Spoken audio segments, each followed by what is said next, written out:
I always dreamed of owning my own restaurant.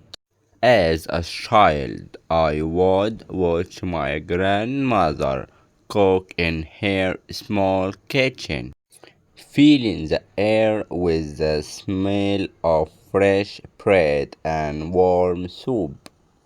She used to say, food is not just about tasty, it's about love.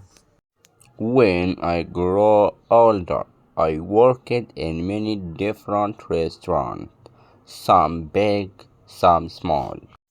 I learned how to cook, how to serve, and even how to clean dishes at record speed. But deep inside, I still had one dream: to have a place of my own. Opening a restaurant was not easy. I had little money and no investors. I had to work two jobs, save every penny, and scrape weekends with friends. Some people told me I was wasting my time. Others laughed at the idea, but I didn't stop. After 3 years of saving, I found a small, empty shop on a quiet street. The paint was peeling, the floor was cracked, and there were no tables or chairs. Most people saw a broken building.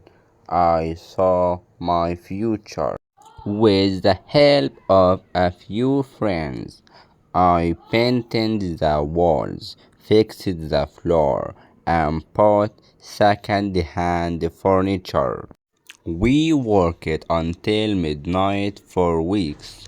Slowly, my dream began to take shape. On opening day, I was nervous. What if nobody came? But to my surprise, the place was full.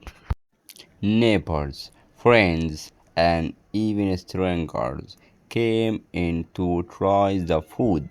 My grandmother's recipes brought smiles to their faces. One customer told me, "This is the first place in years where I feel at home." Those words meant more to me than any amount of money. Now, years later, my restaurant is still small, but it always full of laughter, good food, and warm hearts. And every time I serve a plate, I remember my grandmother's words. Food is not just about tasty, it's about love.